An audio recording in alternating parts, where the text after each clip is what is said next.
A doutrina do pré-tribulacionismo, irmão, ela surgiu no ano de 1930, na Escócia. Foi uma jovem escocesa por nome de Margaret MacDonald. Inclusive, nos últimos dias da vida dela, ela se internou no manicômio e lá mesmo ela morreu. E essa menina, ela começou a ter umas alucinações, umas visões, uns sonhos. E um desses sonhos nasceu a doutrina pré-tribulacionista.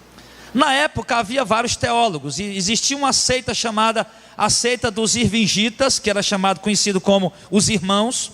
Lembrando que a Margaret MacDonald, ela era católica, ela não era da igreja católica apostólica romana, ela era de uma igreja que tinha se dividido da igreja católica, tinha sido dissidente da igreja católica, ela era católica, a sua crença era católica.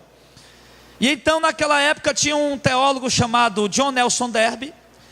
E o John Nelson Darby, ao ouvir o relato dos sonhos, das visões que essa menina de 15 anos estava tendo, que essa católica estava tendo, essa Margaret MacDonald, ele ouviu falar dos sonhos dela, viajou para onde ela foi, procurou algumas pessoas que tinham estado com ela, que tinha relatado o sonho que ela tinha tido, as visões que ela tinha tido. E ali o John Nelson Darby pegou aquela visão, pegou aquele sonho da Margaret MacDonald, e ele sistematizou é colocar em ordem, organizou, e ali ele criou uma teologia. E ali então esse John Nelson Darby, ele, após criar essa teologia, que é a teologia pré-tribulacionista, baseado no sonho dessa menina, ele começa a viajar por muitos lugares do mundo, pregando, propagando essa doutrina. E chega ali pelo ano de 1844 mais ou menos, quando a Bíblia de Scofield, um doutor chamado Scofield, ele deseja lançar uma Bíblia, né? Como hoje você vê aí, tem a Bíblia, várias Bíblias aí, Bíblia da mulher, né? Bíblia da mulher de oração, tal. Então o Scofield lançou uma Bíblia de estudo. Tem a Bíblia do Shedd, né? Do Dr. Russell Shedd, enfim. Então o Scofield foi lançar uma Bíblia de estudos. E quando o Scofield pegou a tradução e organizaram lá a forma como ia ser editado a Bíblia que ele ia lançar, sabe essas Bíblias de estudo, tem roda de nota, a nota de rodapé, comentários ali. Então o que foi? O Scofield pegou o sonho da Margaret MacDonald, né? A teologia do John Nelson Darby, que era baseado no sonho da Margaret MacDonald, e colocou na nota de rodapé da Bíblia dele. E quando ele colocou na nota de rodapé da Bíblia dele, a Bíblia dele, por ser uma Bíblia de estudo muito boa, ela começou a ser muito vendida, e ela começou a entrar em igrejas tipo Assembleia de Deus, e tipo muitas outras denominações, igrejas sérias, igrejas que gostam de estudar, ensinar a palavra. E aí os pastores dessas igrejas, estudiosos, pegaram a Bíblia do Scofield, começaram a estudar e basearam os estudos apocalípticos, basearam os estudos do arrebatamento, da grande tribulação, nas notas de rodapé. E quando eles basearam os estudos da grande tribulação, do arrebatamento da igreja, da ascensão do anticristo, na nota de rodapé, eles começaram, ou seja, a crer ou a aceitar a doutrina do John Nelson Darby, que era baseado no sonho da Margaret MacDonald. E então eles começaram a introduzir isso dentro da igreja, e os irmãos começaram a ouvir isso e começaram a crer. Claro, os pastores estavam ensinando, é lógico, os pastores estavam pregando, o povo estava crendo, era o que o povo estava entendendo, era o que o povo estava aceitando. Só que vale ressaltar, amados, que tanto os irmãos, que era chamado de os irmãos, os seguidores dos Irvingitas, né? Os Irvingitas, tanto eles como outro rapaz, que agora não me lembro o nome, não sei se era David o nome dele, que era um teólogo também da época, que também escreveu o sonho da Margaret MacDonald, disseram que a Margaret MacDonald foi a primeira mulher em toda a história que dividiu a vinda de Cristo em dois momentos. Então os próprios teólogos daquela época disseram, aceitando a doutrina dela, aceitando o que ela sonhou, aceitando aquela nova doutrina, mas dizendo que ela foi a primeira até agora, em toda a história, os apóstolos, pais da igreja, os reformadores, pré-reformadores, Nunca haviam pregado isso. Nem Paulo, nem Pedro, nem João, nem Tiago, nenhum. Nem os pais da igreja, e nem os pré-reformadores, nem os reformadores que vieram depois dos pré-reformadores. Ninguém tinha pregado isso. Ninguém tinha entendido assim. Só essa menina que entendeu por conta desse sonho. E eles reconheceram que ela tinha sido a primeira e única em toda a história da igreja. A igreja já com 1800 anos de história tinha dividido a vinda de Cristo em 2 momentos. E ali, meus irmãos, o que me estranha, esses teólogos terem aceitado isso, vendo que era algo novo, e não se preocuparam de fato em investigar nas escrituras, em saber o que os apóstolos pregavam, o que os homens de Deus do passado pregavam, para poder disseminar essa doutrina. O certo é que eles aceitaram, que eles abraçaram essa doutrina pré-tribulacionista e introduziram dentro da igreja. E quanto mais teólogos ia crendo, mais ia dando força para o povo acreditar. Quanto mais pastores e igrejas iam aceitando essa doutrina, mais ia dando força para as pessoas também aceitarem. E hoje, quase 200 anos depois, quase 200 anos depois, mais precisamente 184 anos depois, quase 200 anos depois que essa doutrina foi criada, ela tem sido a doutrina mais pregada e mais aceita dentro das igrejas. Sequer os crentes questionam sobre essa doutrina. Por quê? Porque, irmãos, entende uma coisa. Eu tenho 40 anos, outro irmão aqui tem 20, 30, 60, 70, 80 anos. Quando nós nascemos, a doutrina que estava sendo pregada dentro da igreja era essa aí. Então o que é que acontece? Para nós, pronto, essa aí é a doutrina. Eu já nasci ouvindo isso, já nasci aprendendo isso. Meu pai me ensinou desde pequeno, minha mãe me ensinou desde pequeno. Meus pastores, eu ia para a escola dominical pequenininho, o pessoal fala, ia para a escola dominical pequenininho, minha mãe era crente, já falava disso, dessa doutrina pré-tribulacionista. Então eu me criei nisso, pensando nisso, acreditando nisso. Então essa é a verdade. Então para a maioria do povo da igreja de hoje, a verdade é essa aí. Por quê? Porque foi o que eles nasceram e se criaram ouvindo. E o que eles não sabem é isso. É que essa doutrina é uma doutrina nova do século XIX, do ano de 1830. Mas nós queremos aqui, irmãos, exatamente hoje, refutar essa doutrina. Ou seja, nós queremos desmascarar essa doutrina. Queremos tirar essa heresia, essa falsa doutrina que está introduzida dentro da igreja e no coração de muitas pessoas. Eu mesmo passei muitos anos da minha vida crendo no pré-tribulacionismo. Eu achava que a igreja não ia ver o anticristo. Eu achava que ia ter uma segunda chance depois do arrebatamento. Eu achava que a igreja não ia passar por uma grande tribulação antes de ser arrebatada. Eu pensava em tudo isso. Eu achava isso. Era o que eu tinha aprendido, era o que estava no meu coração. E era o que eu pregava. Mas depois, investigando mais precisamente as escrituras, e com a ajuda de algumas pessoas, inclusive do Aulicélio, a gente percebeu que essa doutrina estava equivocada. E hoje, ao olhar no YouTube, se você procurar os pastores, homens mais sérios aqui do Brasil, tipo Augustus Nicodemos, que é um pastor presbiteriano, tipo o reverendo Hernandes Dias Lopes, que é um pastor presbiteriano, um homem sério, e outros pastores também aqui do Brasil, pessoas sérias, Heber Campos Júnior, Leandro Lima. Então, homens de ministério sério, de ministério que não anda por aí extorquindo as pessoas, explorando as pessoas, pessoas que têm seriedade no ministério. E a gente vendo esses homens, eles pregam exatamente da forma como nós estamos pregando, ou nós estamos pregando exatamente da forma como eles pregam. O sonho dessa menina lá, que morreu dentro do manicômio, porque ficou doida, endoidou. E eu acredito que nenhum profeta de Deus, nenhum homem santo de Deus, ele podia morrer degolado, decapitado. Eu não conheço nenhum que morreu louco. Pelo menos não há registros bíblicos. Se houver, eu vou pesquisar se houve algum santo homem de Deus que morreu, que ficou doido e morreu doido. Eu não ouvi falar ainda. Homens que receberam revelações como Jeremias, como Isaías, como Amós, como Naum, Abacuque, Sofonias, como Eliseu, Elias, enfim, como Paulo, Pedro, João, Estevão, Filipe. Homens morreram de uma forma violenta, brutal, mas não loucos. Não loucos. Então o que é que acontece? Acontece que a primeira coisa que eu quero dizer esta noite, que eles dizem que o arrebatamento vai ser em secreto. O que é um arrebatamento secreto? Que eles creem, que eles pregam. É que tipo assim, nós vamos estar aqui todo mundo, de repente o arrebatamento vai acontecer, isso na segunda-feira. Vamos dizer que o arrebatamento aconteceu na segunda-feira. Aí passou a terça, quarta, quinta, sexta, sábado, domingo, aí o cabo vai para a igreja.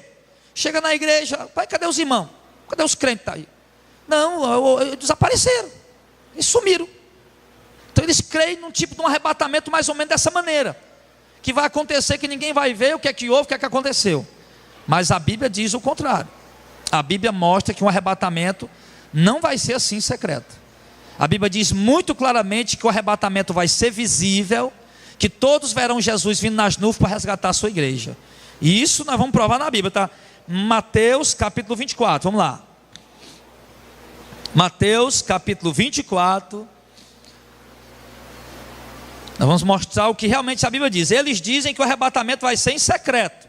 Mas o que é que a Bíblia diz sobre o arrebatamento? Eu vou ler só poucos versículos para explicar cada ponto, tá bom, irmãos? Porque essa doutrina de fato a gente já pregou ela, já está na rádio, já está na internet. Mas eu quero aqui trazer hoje tipo um resumo dela, bem claro. Então eles dizem que o arrebatamento vai ser em secreto, ninguém vai ver Jesus vindo buscar a igreja, amém? Mas o que é que a Bíblia diz de verdade? Mateus 24, 29. E logo depois da aflição daqueles dias, o sol se escurecerá, a lua não dará a sua luz, e as estrelas cairão do céu, e as potências do céu serão abaladas. Então aparecerá no céu o sinal do Filho do Homem, e todas as tribos da terra se lamentarão, e verão o Filho do Homem vindo numa nuvem do céu com poder e grande glória. E o que é que ele vem fazer nesse momento? O que é que Jesus vem fazer nesse momento? Olha o verso 31.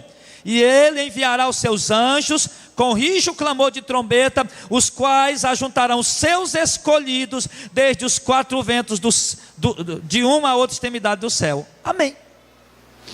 O que é que o texto está dizendo? Que Jesus vai vir nas nuvens do céu, todo olho verá, e todas as tribos da terra se lamentarão sobre ele. Então ele dará ordem e a sua igreja será arrebatada. Arrebatada. Repito, essa mensagem hoje é só um resumo. Nós já temos uma pregação. Você olha lá, pastor Jadel Fernandes, o arrebatamento da igreja, ou a vinda de Cristo. Tem lá toda a mensagem, 1 hora de mensagem mostrando como vai ser o arrebatamento. Esse momento aqui. Você viu aqui o quê? O sol vai escurecer, a lua não vai dar a sua claridade, as estrelas vão cair do céu, vai ficar todo mundo alvoroçado, o que é que está acontecendo? Tudo escuro, tudo escureceu, que negócio é esse? Cadê? Que negócio é esse? De repente um barulho do céu. Lá em 1 Tessalonicenses 4, diz que o Senhor virá com alarido, com voz de arcanjo, com a trombeta de Deus. Um barulho no céu, alarido fala de barulho, e ele virá com alarido, com barulho, com a trombeta de Deus, os anjos com ele virá nas nuvens, todo olho olhando e vendo, no meio da escuridão, a única luz que brilha é a presença dele, e de repente ele dá a ordem, e ali a igreja é arrebatada. Isso está em 1 Tessalonicenses capítulo 4, do verso 15 até o verso 17. Ele dá a ordem, e ali a igreja é arrebatada. Os que morreram em Cristo ressuscitarão primeiro, depois nós estivermos vivos, seremos arrebatados juntamente com eles nas nuvens. É assim que vai acontecer. Um evento visível, com barulho, com alarido, todos sendo chamados a atenção para ver esse momento. É o que as escrituras dizem. Eu não vou trocar as escrituras por um camarada que comeu banho de 2 ou pirão de ovo, sei lá, e foi dormir, ficou tendo pesadelo e criando doutrina. Eu vou crer no que está escrito aqui. Se ela comeu muito e teve um pesadelo e o João Nelson Derma aceitou, aí é problema deles, né? E o pior é que muita gente está crendo, mas a gente vai crer no que está escrito aqui. Ficou claro, amém? Segunda coisa que eles creem, eles dizem que a igreja não vai ver o anticristo. Essa aqui é das piores que eu acho. Não, o anticristo só se levanta depois do arrebatamento. Meu Deus, que é isso? Irmão, olha o que a Bíblia realmente diz sobre isso. Aqui qualquer menino vai entender. 2 Tessalonicenses, capítulo 2. 2 Tessalonicenses, capítulo 2. Será que realmente a igreja não vai ver o anticristo, como os pré-tribulacionistas estão dizendo? Sim, os pré-tribulacionistas estão dizendo que a igreja não vai ver o anticristo. 2 Tessalonicenses, capítulo 2. Vamos ver o que realmente a Bíblia diz. Amém? Verso 1. Ora, irmãos, rogamo-vos pela vinda de nosso Senhor Jesus Cristo e pela nossa reunião com Ele. Aqui Paulo está falando do arrebatamento. A vinda de Cristo é a reunião da igreja com Ele. Que não vos movais facilmente do vosso entendimento, nem vos perturbeis, quer por espírito, quer por palavra, quer por epístola, como de nós, como se o dia de Cristo estivesse já perto. Ninguém de maneira alguma vos engane, porque não será assim. Ou seja, Cristo não virá sem que antes venha o que? Primeiro, apostasia, e depois se manifeste o homem do pecado, o filho da perdição, o qual se opõe e se levanta contra tudo que se chama Deus ou se adora, de sorte que se assentará como Deus no templo de Deus, querendo parecer Deus. Irmãos, o que é que o texto está dizendo? Paulo disse: ei pessoal, vocês estão atribulados aí achando que Jesus está vindo logo?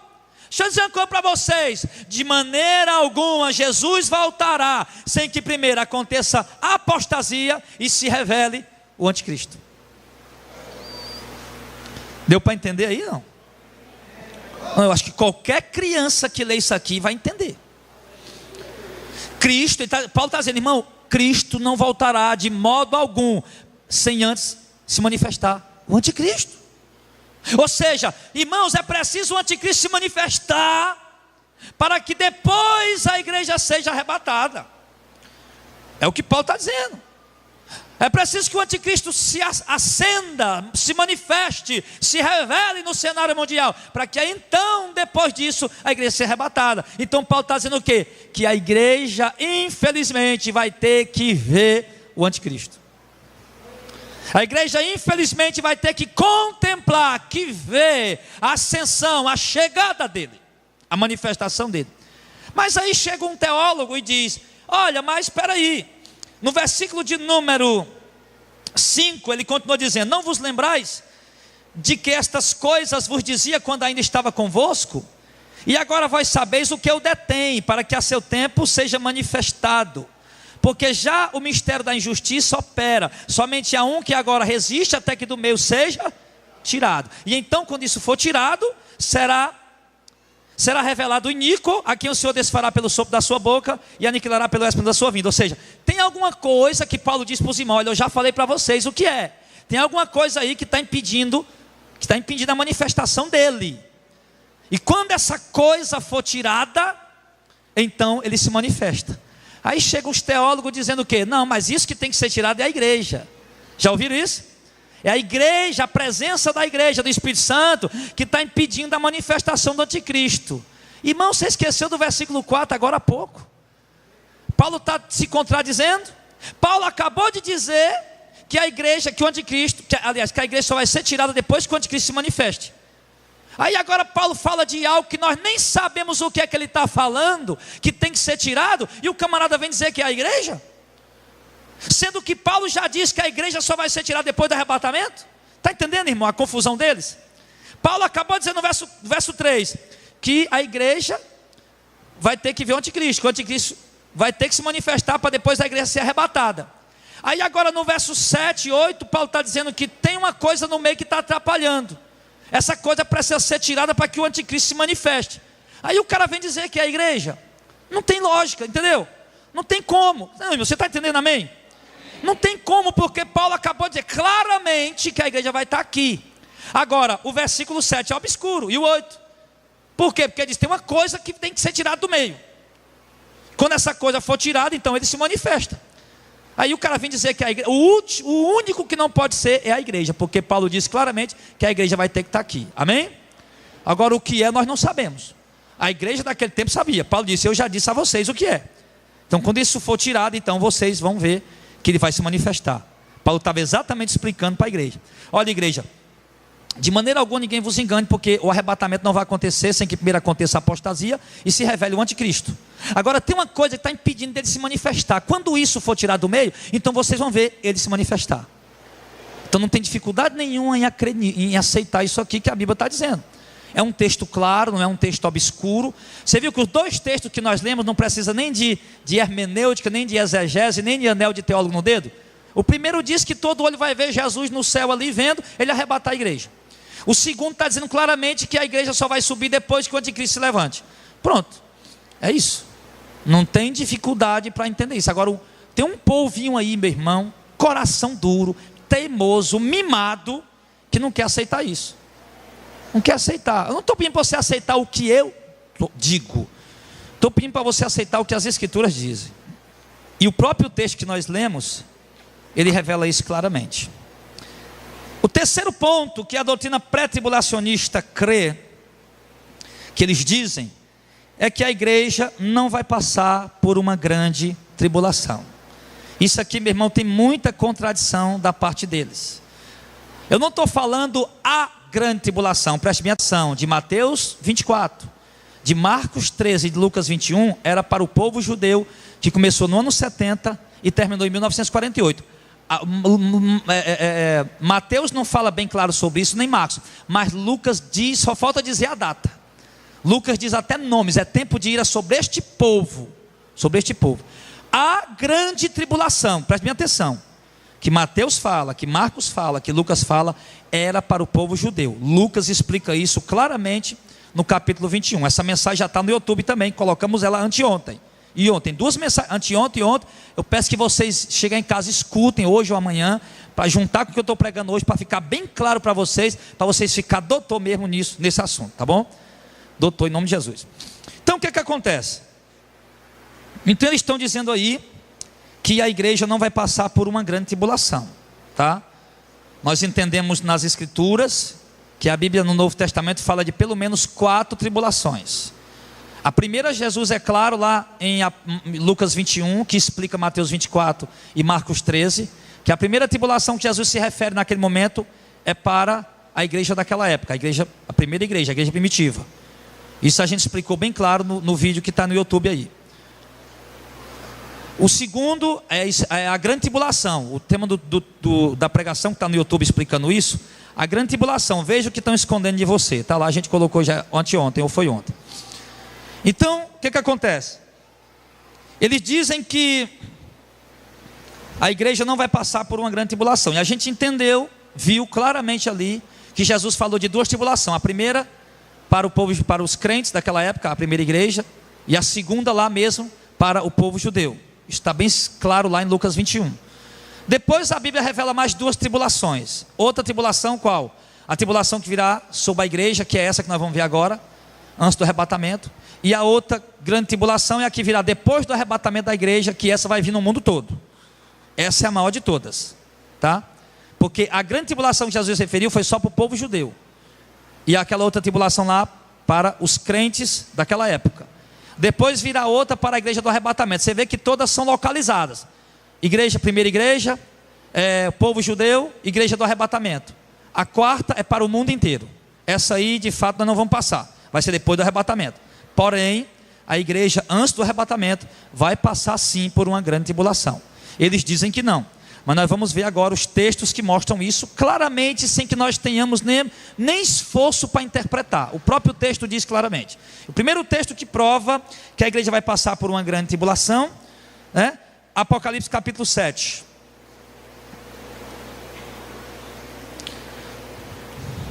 Apocalipse capítulo 7, versículo 9 até o versículo 14.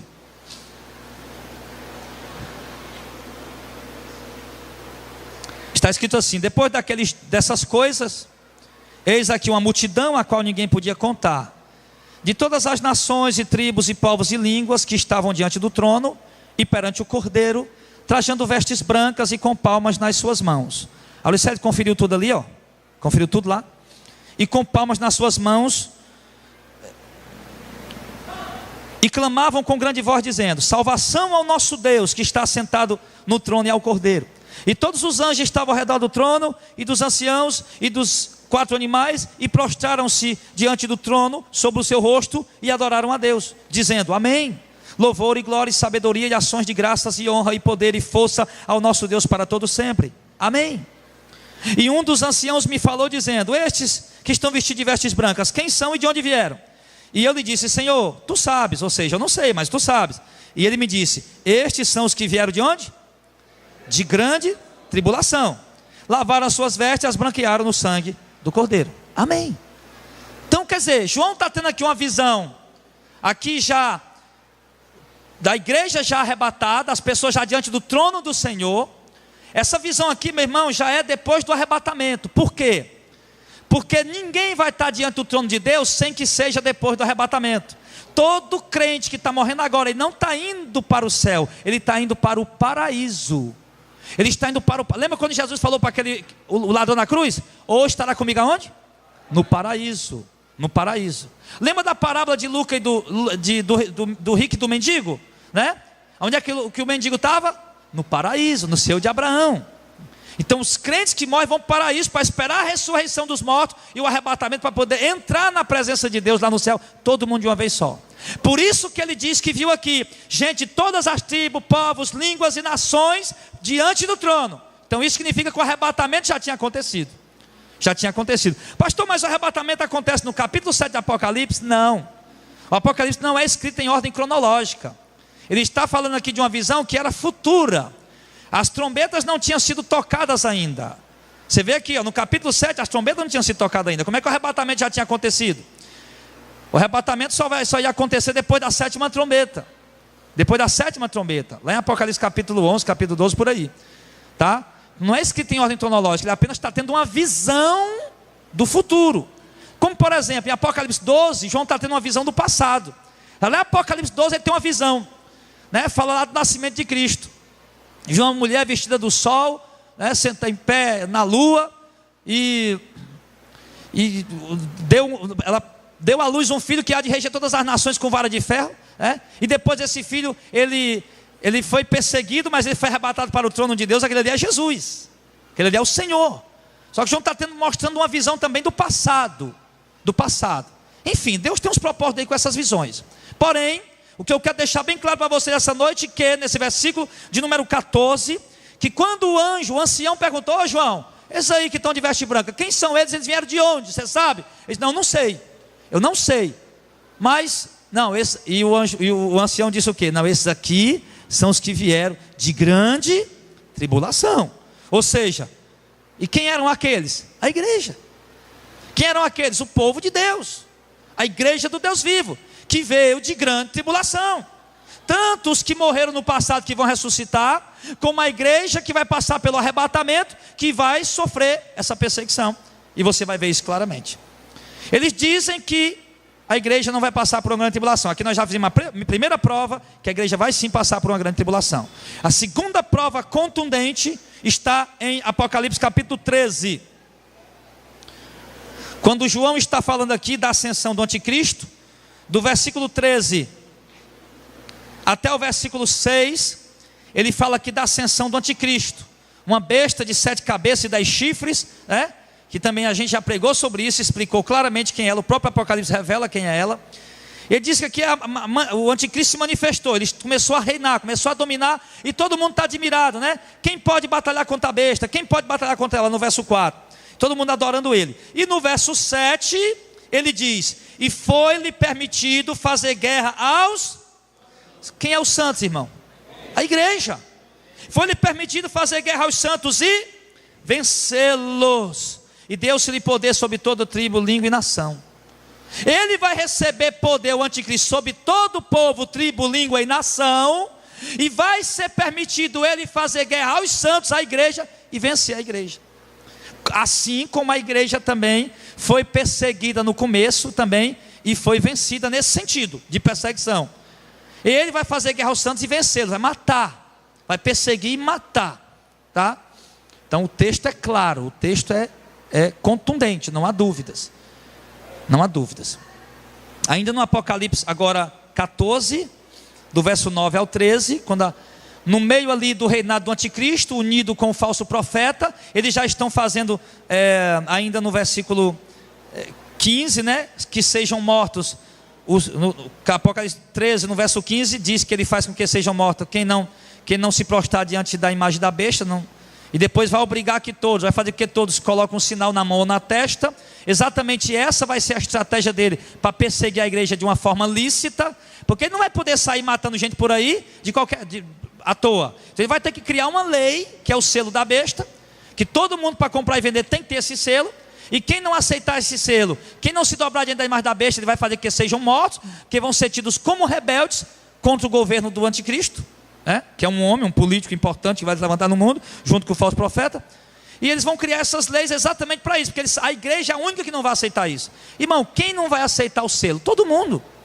Quem não vai se dobrar diante da imagem da besta, do único que pode resolver o caos que o mundo está vivendo? Todo mundo vai aplaudir e aceitar esse governo com alegria. Aliás, o mundo anseia por isso. O mundo deseja isso igual a Copa do Mundo. Sabe quando chega a Copa do Mundo? Falta 6 meses para começar a Copa do Mundo. Aí ele bota ali, rapaz, falta 180 dias, falta 179, 177, 178, né? E tal, e aquelas propagandas, os outdoors, e a gente fica naquela folia, tomara que chegue logo, aquela expectativa. Eles já estão fazendo esse marketing para as pessoas ficarem ansiosas para a Copa do Mundo. Assim, meu irmão, os servos de Satanás, junto com a grande Babilônia, que é essa igreja caída, já estão fazendo o merchandising, a propaganda, sim, colocando no coração das pessoas a euforia de que tem que se levantar um líder mundial, tem que se levantar, cadê, quem é? Meu Deus, tomara que se levante logo, o povo já está com isso no coração. O Papa mesmo, esse Papa Francisco, que está aí? Esse Papa Francisco, ele já anunciou e sugestionando até que fosse ele, que o mundo precisa de um líder mundial, né? Então, eles já estão colocando isso no coração do povo. O Papa falou isso, pronto, os católicos já estão tudo doidos, né? Não, realmente, o mundo precisa de um líder mundial. Basta um líder falar isso, irmão. Se eu chegasse aqui como pastor de vocês, irmão, o mundo precisa de um líder mundial, vai ser importante, pronto. Eu já colocava isso no coração de vocês.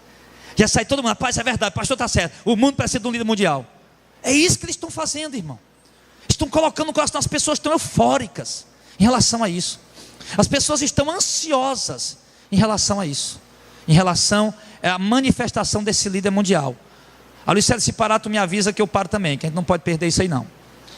Sim, irmão, as pessoas estão eufóricas. Então, no Apocalipse capítulo de número 14 agora, no verso 9 até o verso 13, vamos ler mais um versículo mostrando que a igreja vai sim passar por uma grande tribulação, por uma grande perseguição, uma grande tribulação. Apocalipse capítulo 9, capítulo 14, verso 9. Isso aqui o anticristo já está reinando junto com o falso profeta.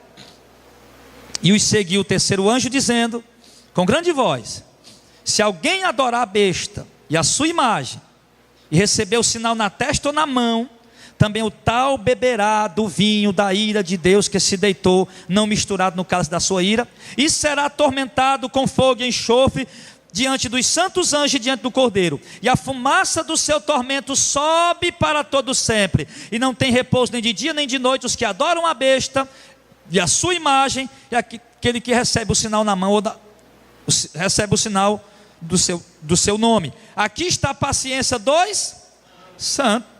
Pronto, aqui ele já falou tudo. Aqui está a paciência dos santos, aqui estão os que guardam os mandamentos de Deus e a fé em Jesus. E ouvi uma voz do céu que me dizia: bem-aventurado os mortos que desde agora morrem no Senhor, diz o Espírito, para que descansem dos seus trabalhos e as suas obras os acompanhem. Amém.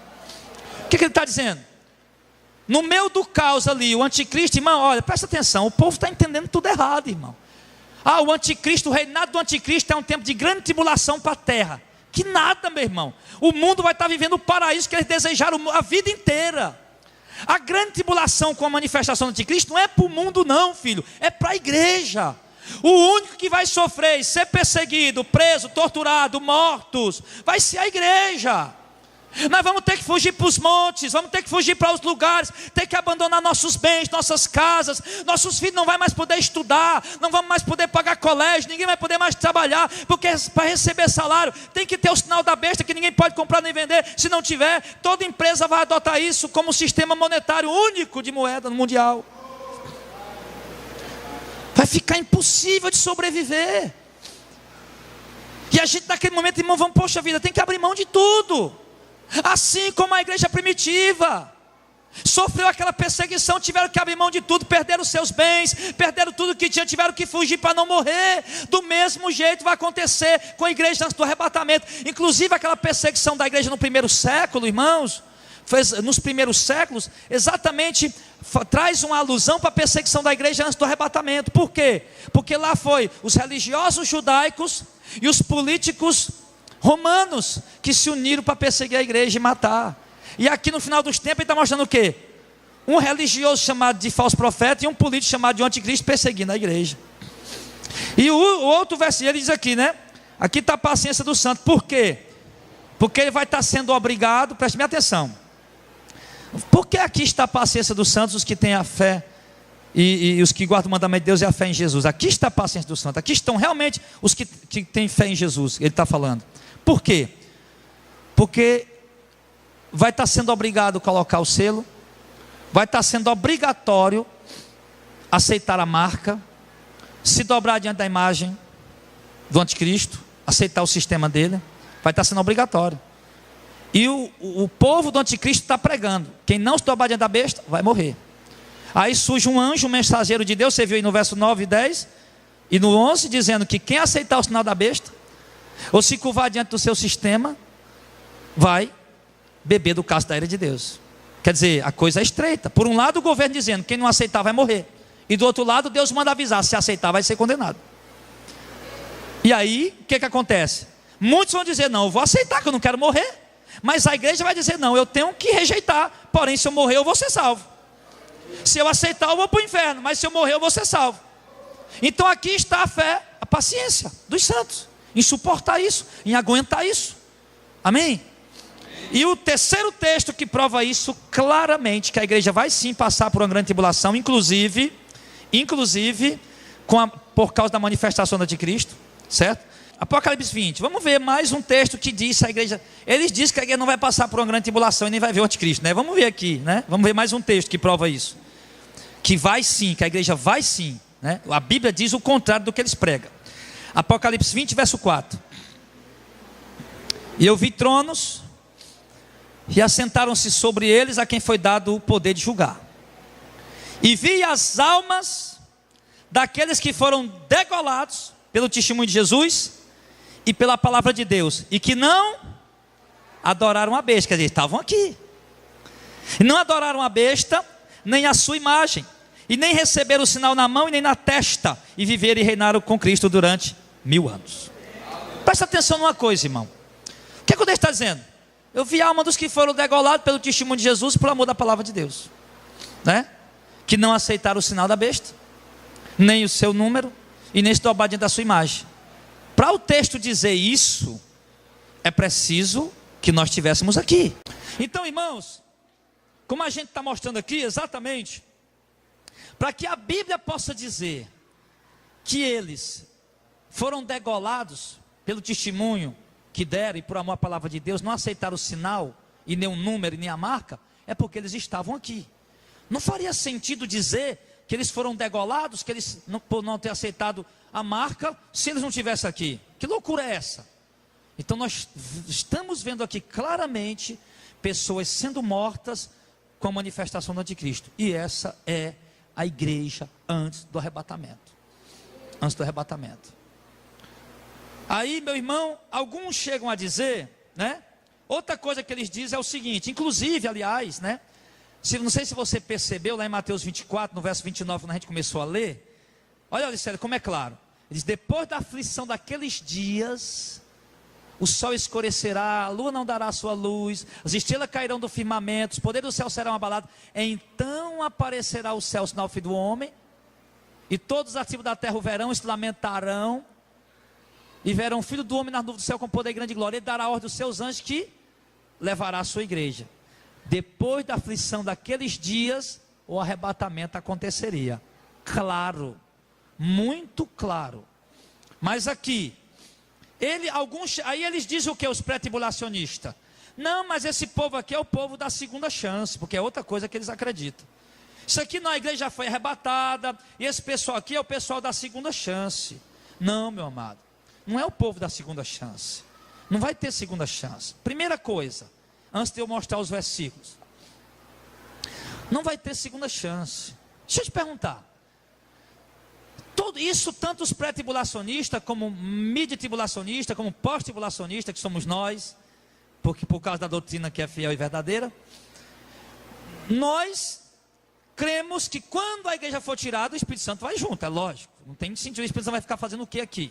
Ele só está aqui por causa da igreja, ele só foi derramado por causa da igreja. A igreja subiu, ele sobe junto. É um tesouro em vaso de barro. Quando o vaso de barro subir, o Espírito Santo sobe junto, né? Porém o nosso corpo sendo transformado, no corpo glorificado. Aliás, é o próprio Espírito Santo quem vai transformar o nosso corpo e nos levar, né, ao arrebatamento. Então entende uma coisa: se quem convence o homem do pecado, da justiça e do juízo é o Espírito Santo, como é que o povo vai se converter depois do arrebatamento se o Espírito Santo está mais aqui? Outra coisa, se ele está falando aqui que a primeira ressurreição já aconteceu, e a primeira ressurreição acontece quando? Na hora do arrebatamento. 1 Tessalonicenses capítulo 4 verso 15, que o Senhor virá do céu com alarido, com voz de arcanjo, com a trombeta de Deus. Os que morreram em Cristo ressuscitarão primeiro, depois nós que tivermos vivos seremos juntamente com eles arrebatados nas nuvens, a encontrar o Senhor nos ares. Então o arrebatamento, a primeira ressurreição acontece na hora do arrebatamento. Cristo dá ordem, a trombeta é tocada, os mortos que morreram em Cristo ressuscitam, e os vivos junto com eles sobem ao encontro dos céus do Senhor, tendo o corpo transformado, tanto os que ressuscitaram como os que estavam vivos. Então, como é que a primeira ressurreição já aconteceu? A primeira ressurreição já aconteceu. Os que morreram em Cristo já ressuscitaram, já foram arrebatados. E como é que agora? Não, mas eles vão ser mortos. Eles vão ser salvos se eles morrerem. Como é que eles vão ser salvos se eles morrerem? Não vão ter que ressuscitar? Como é que eles vão ressuscitar se o arrebatamento dos justos já aconteceu? Se a ressurreição dos santos já aconteceu? Você está entendendo?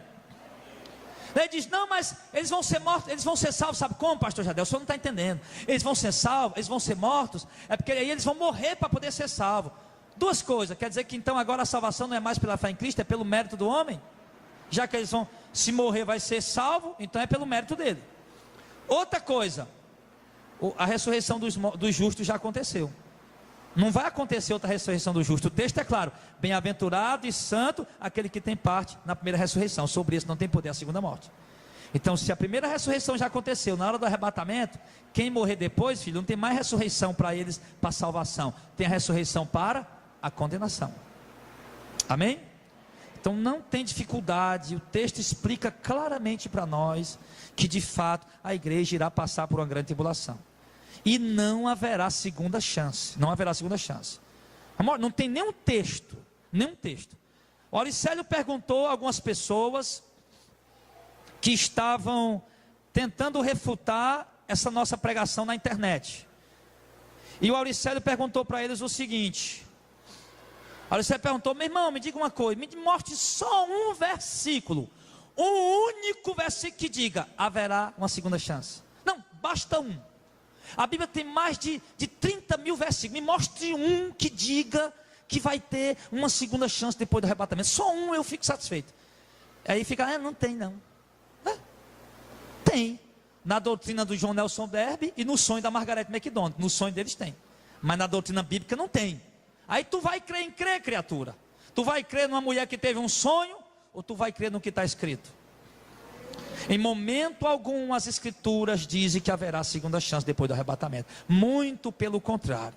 Olha o que as escrituras falam sobre a vinda de Cristo. Vamos lá para Lucas capítulo 17, no verso 26. Vamos ver. Ele diz que vai ter uma segunda chance, mas as escrituras dizem o contrário. Lucas 17.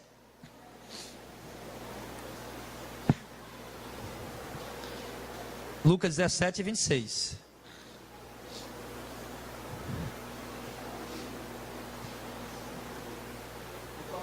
Não? Lucas 17, 26.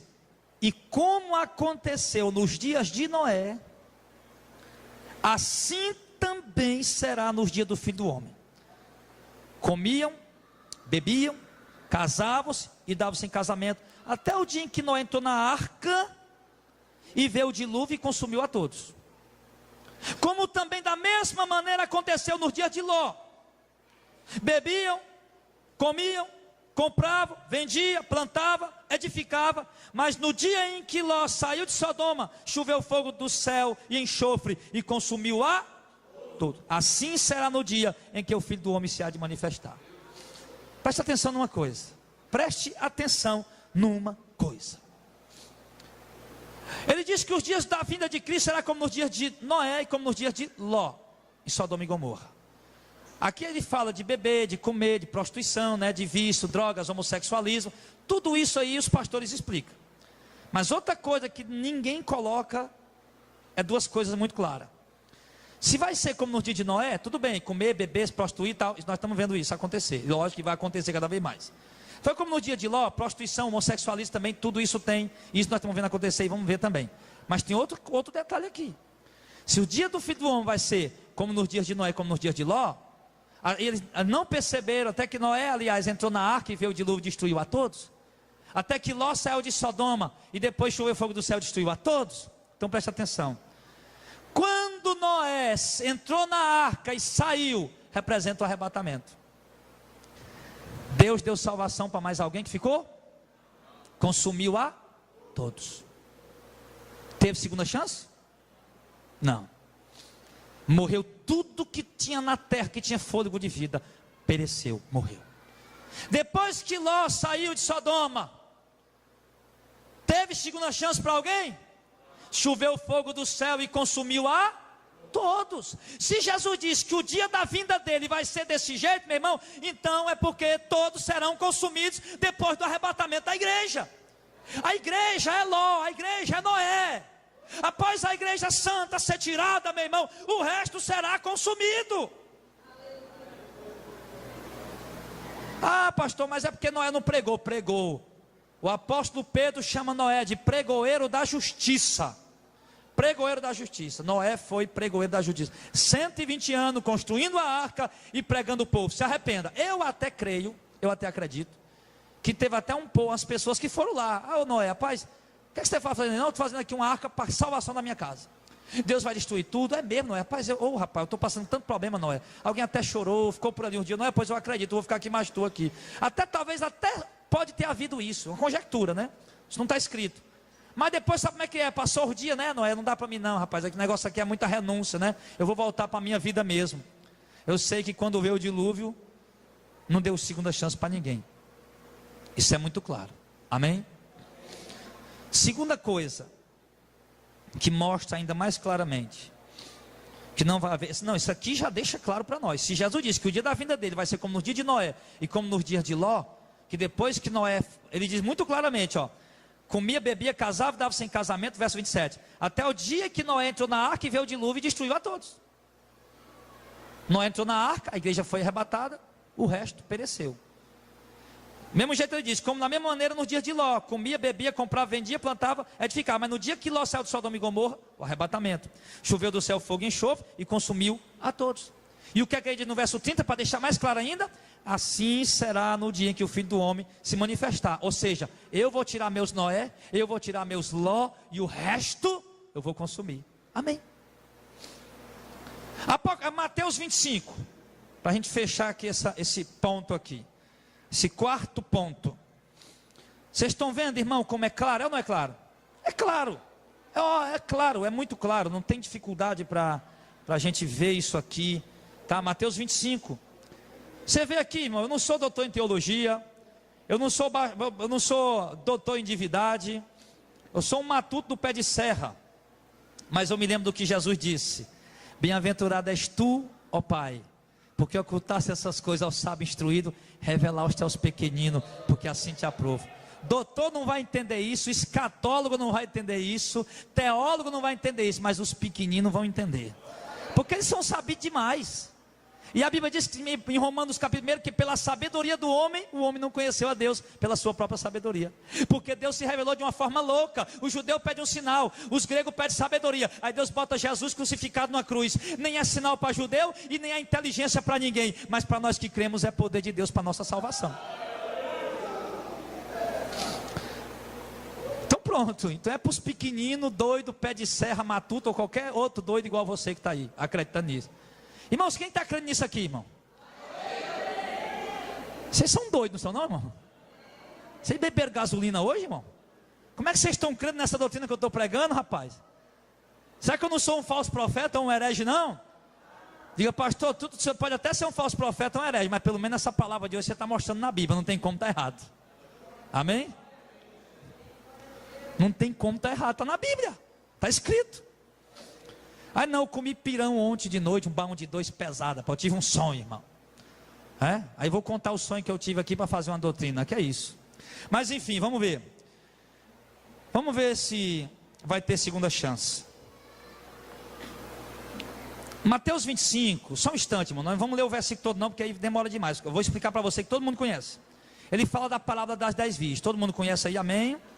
5 prudentes, 5 doida, né? Não, louco é paulista que fala, do Ceará é doido, né? Doido. 5 doida, 5 louca, imprudente, insensata e 5 sensata.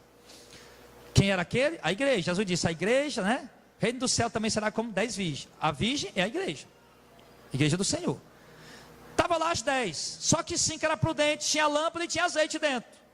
5 era imprudente, tinha lâmpada, mas sem azeite. O azeite é o Espírito Santo, que mantém a lâmpada acesa na vida do crente. Os crentes, irmãos, que não têm o azeite, o Espírito Santo, ele é como aquele fogo na lamparina, no pavio da lamparina. Que toca fogo no pavio de lamparina sem o querosene, com 5 minutos eles queimam, se acaba. Assim é um bocado de crente que chega na igreja, o fogo pegando, daqui a pouco se apaga. Mas o crente que tem o azeite, meu irmão, lamparina, pavio de lamparina dentro da gasolina, ele queima a noite toda e não se apaga. Enquanto botar gasolina, ele fica queimando. Assim é o crente cheio do Espírito Santo. Quando tiver querosene aí, combustível, não, querosene não, é azeite aí, ou seja, a presença do Espírito Santo, então teu fogo está queimando na tua vida. Assim é a igreja que vai ser arrebatada. Aí o que acontece? Aí estava lá, todo mundo cochilou, porque o noivo tardou, né? Cochilou, tardou a meia-noite, fora de hora. Meia-noite quer dizer fora de hora, fora de previsão. No momento que ninguém estava mais acreditando, esperando, aguardando, de repente o noivo chega, aí vem o esposo. Quando ele fala aí vem o esposo, isso já fala o quê? Ele veio nas nuvens, já está lá. É aquilo que a gente falou, todo olho vai ver. Ele chegou, opa, está ali ele. E agora? As 5 virgens sem azeite, vamos orar, vamos buscar a Deus para poder a gente subir também. E as outras que já estão com azeite ali, não, já estão preparadas. E ele está lá nas nuvens. E é meia-noite, aí vem o esposo, ele está lá. Aí o que acontece? Tendo elas ido comprar, assim que prudente, foram resolver orar naquela hora. Foram resolver buscar a Deus no momento que Jesus já estava lá nas nuvens, para arrebatar a igreja. Agora que resolveram clamar, chorar, se arrepender. Quando elas foram fazer isso, comprar azeite, buscar azeite, no verso número 10, tendo elas ido comprar, chegou o esposo. E as que estavam preparadas entraram com ele para as bodas e fechou-se a porta, igual fechou a porta da arca de Noé. Quem sabe, quem fechou a porta da arca de Noé? Não foi Noé não? Foi Deus. Foi Deus. Porque se fosse Noé, o povo ia bater e ele ia abrir. Abriu ou não abria? Irmãos, se no momento Deus não fechasse a porta na hora do arrebatamento, eu ia querer levar minha mãe, meu pai ou alguns outros familiares que não são convertidos. Todos nós ia querer fazer isso. Mas como Ele quem vai fechar, não tem como nós fazer nada por ninguém.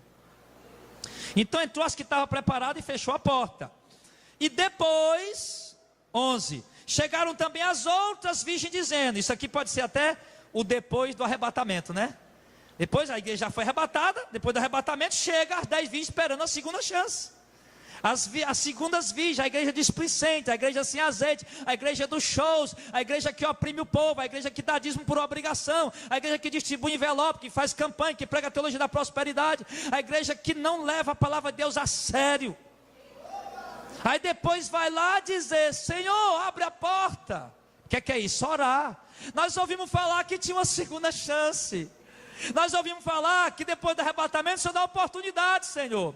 Aí Jesus disse, opa, é mesmo, eu tinha esquecido, pode vir vocês também. É assim que vai acontecer, não? O que ele vai dizer no verso no 11 é a oração delas, né? Senhor, abre-nos a porta. No 12 ele disse, respondeu dizendo, em verdade vos digo que não vos conheço. Ou seja, não tem chance para vocês: eu não conheço vocês. Jesus poderia dizer: eu preparei minha igreja durante 2000 anos, eu dei tempo para vocês se arrepender, e vocês não se arrependeram. As que eu conheço, que se arrependeram, que se converteram, que andaram na verdade, estão aqui comigo. Mas vocês aí, eu não conheço. Por que não conheço? Porque praticaram obras que não são minhas, anunciaram um evangelho que não é meu. Você vê que é as virgens que estão lá. Os únicos que foram buscar uma segunda chance foram as virgens loucas, porque acredita que há uma segunda chance. E o Senhor disse aqui: eu não conheço vocês. Amém, igreja? Está claro, igreja? Meu Deus do céu, será que ainda tem gente que vai continuar crendo nessa tal de pré-tribulacionismo, irmão? Jesus disse para nós aqui: não haverá segunda chance depois do arrebatamento. Só que antes do arrebatamento há sinais a se cumprir. A apostasia já começou, só falta manifestar-se o homem do pecado, filho da perdição, chamado anticristo. A igreja vai ver sim um anticristo, a igreja vai sim passar por uma grande tribulação, o arrebatamento vai sim acontecer, mas não vai ter segunda chance depois do arrebatamento, não vai ter. E aqui, meu irmão, eu quero explicar para vocês porque que essa doutrina pré-tribulacionista existe. Paulo fala para Timóteo que existem doutrinas de demônios. Alguns apostatarão da fé por dar ouvido a espíritos enganadores e doutrinas de demônios. Presta atenção. Satanás se moveu por meio de Margaret MacDonald, por meio de John Nelson Darby e por meio de outros teólogos da época para introduzir essa doutrina na igreja. Porque nem o diabo sabe o dia, nem Jesus sabe o dia e a hora do arrebatamento, muito menos o diabo, né? Ele, por não saber o dia nem a hora do arrebatamento, estava introduzindo uma doutrina dentro da igreja. Para quê? Para que o intuito dessa doutrina? Que o diabo colocou ela dentro da igreja. Só para você vai ver como é claro. Primeiro, se a igreja acredita que não vai ver o anticristo, porém as escrituras dizem que vai sim ver o anticristo antes do arrebatamento. Mas se a igreja acredita que não vai ver o anticristo vai chegar exatamente para perseguir a igreja, que a tribulação desse tempo do anticristo é para a igreja. Se a igreja, irmão, não vai, se a igreja está aprendendo que não vai ver o anticristo, que o diabo está ensinando isso pelos ministros dele, ou seja, então quando o anticristo se manifestar, a igreja vai dizer: não é ele não, porque nós aprendemos que não ia ver ele. Uns vão dizer: é o anticristo, rapaz, está aí ele. É ele, olha, ele unificou a moeda, ele unificou a religião, ele trouxe paz para o Oriente Médio, ele resolveu o problema entre os muçulmanos e os judeus para reconstruir o templo. É ele, pessoal, é ele. Não, é não. Nós aprendemos que não é ele, nós não vamos ver ele nós só vai vir depois que a igreja for arrebatada. Ou seja, o anticristo vai estar diante das barbas da igreja, e a igreja não vai reconhecer porque não acreditou. Consequência disso, vão se prostrar diante do governo do anticristo e vão aceitar a marca. Entendeu? Agora você entendeu porque que essa doutrina está sendo pregada? Por causa disso. Exatamente por causa de ele chegar e conseguir colocar a marca em muitos, sem que eles percebam que é a marca. Ele chegar e fazer com que o povo se prostre diante do sistema, que a imagem dele, não é que vão fazer uma estátua dela, ela vai falar, não é isso. Ali é o sistema de governo dele. Todos que aceitaram o sistema de governo dele, se curvarem diante do sistema de governo dele, que aceitarem, que se curvarem, que aplaudirem, que se regozijarem, que se maravilharem, esses são os que estão se dobrando diante da imagem da besta. E a igreja que não está entendendo isso, vai se dobrar, vai se curvar. É essa a estratégia, meu irmão. É essa a estratégia. Ficou claro, amém? A estratégia do diabo é essa. Atenção, meus irmãos, vocês que ouvem, vocês pré-tribulacionistas, tenham cuidado. Porque o diabo introduziu essa doutrina na igreja por meio do sonho de uma católica. E disse, colocou no coração de vocês que foi a doutrina que vocês já nasceram conhecendo. Por isso é a doutrina que vocês creem. Que vocês não vão ver o anticristo vai se manifestar e vocês não vão reconhecer eles e vão ser enganados por ele facilmente. Porque a Bíblia diz que ele é o sedutor das nações, ele é o que engana o mundo todo. O falso profeta que vai fazer sinais para enganar. Aí o que é que acontece? Bota o falso profeta no meio, Apocalipse capítulo 13, fazendo um milagre à torta e à direita, fogo descer do céu. Ele diz que com esses milagres ele engana os que habitam na terra. Então o primeiro que vai aceitar isso é essa parte da igreja aí que não tem um azeite. Essa parte da igreja aí que está com a lâmpada acesa, mas não tem azeite na vida deles, porque não estão entendendo. A outra estratégia do inimigo, qual é? Que vai haver uma segunda chance depois do arrebatamento. É porque as pessoas se sentam mais seguras. Não, tudo bem, eu estou desviado, eu estou afastado, eu estou frio, mas se Jesus arrebatar a igreja agora, vai ter uma segunda chance, na segunda chance eu vou. As pessoas se sentem mais seguras. Essa é a estratégia do diabo. Você nunca vai ver Paulo nem os apóstolos escrevendo isso. Muito pelo contrário.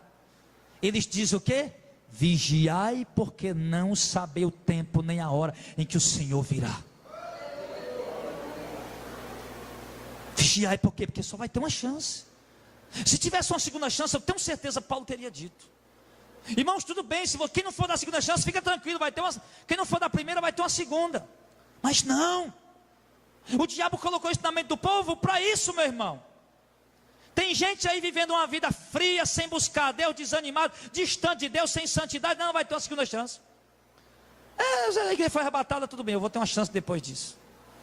Outros já estão dizendo, eu já ouvi várias pessoas dizerem isso.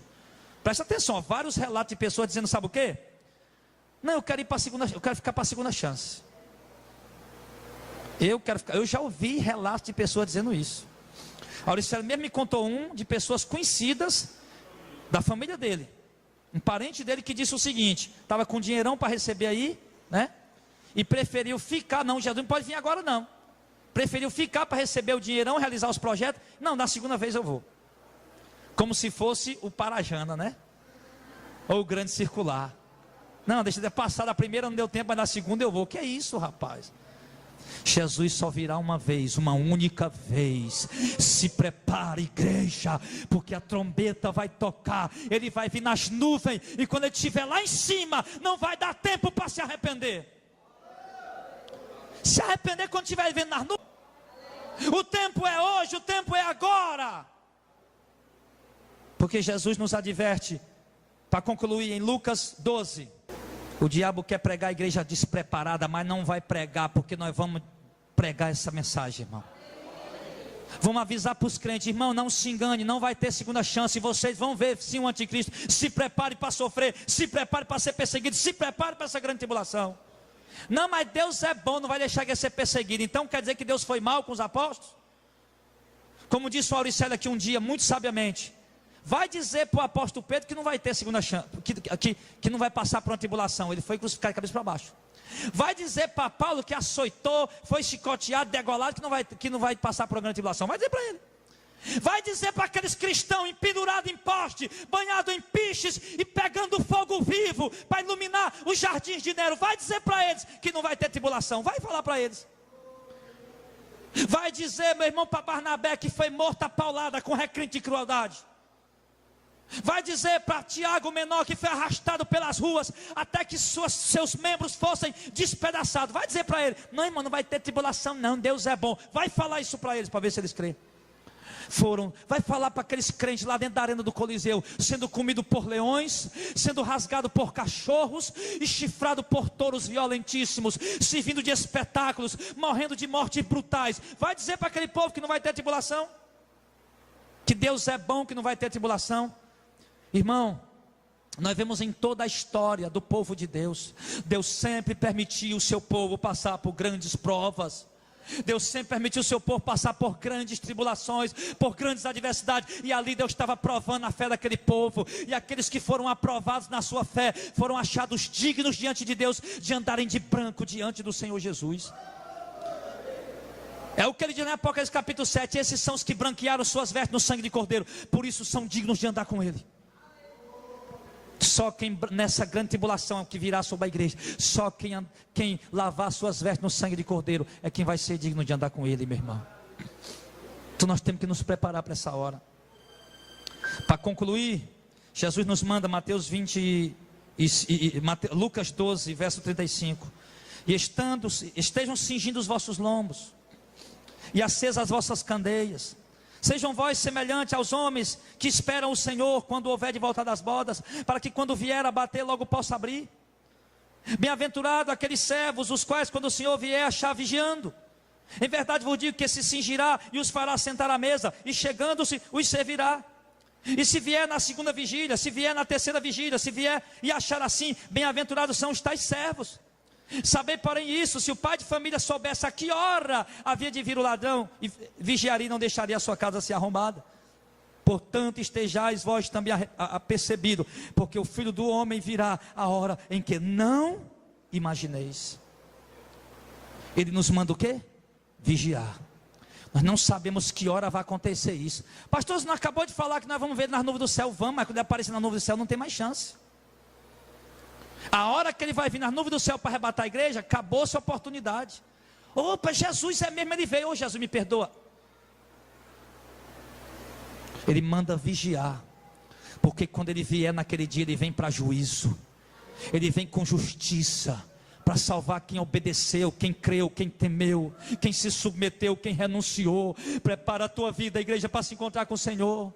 Nós estamos prestes a viver nesses acontecimentos. Nós estamos prestes a ver a manifestação desse iníquo que vai perseguir a igreja. E nós estamos aí presos a bens, presos a conquistas, presos a riquezas, com olhares grandiosos de coisas terrenas. Ele está se levantando, filho. Não vai estar para juntar nada, não vai estar para possuir nada. Vamos ter que correr com a roupa do corpo, meu irmão.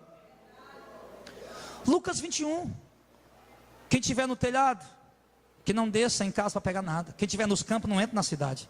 Quem estiver no meio da cidade, que fuja, que saia, porque dias são de vingança contra esse povo. Aqui ele fala para os judeus, só que pode fazer uma alusão para nós do mesmo jeito. Por quê? Porque vamos ter que fugir sem dar tempo de levar nada. Quando o imperador Tito cercou Jerusalém, no ano 70, os crentes que tinham ouvido a profecia de Jesus em Mateus 24, Marcos 13 e Lucas 21, opa, Jerusalém está cercada. Jesus disse que quando visse esse dia não entrasse mais na cidade. Quem estivesse no campo, que daqui mesmo fosse embora. Quem estivesse no telhado, que não descesse para pegar nada, desse um jeito para ir embora. Quem estivesse no meio da cidade, saísse e fosse embora. Assim os cristãos fizeram. É a profecia, está se cumprindo, vamos embora. Muitos não deram tempo nem de levar nada. O judeu estava lá, não, nós vamos resistir, vamos vencer. Que nada, Jesus tinha dito. Jerusalém foi saqueada, muitos judeus foram mortos, o templo foi destruído e ainda hoje está destruído. A profecia se cumpriu.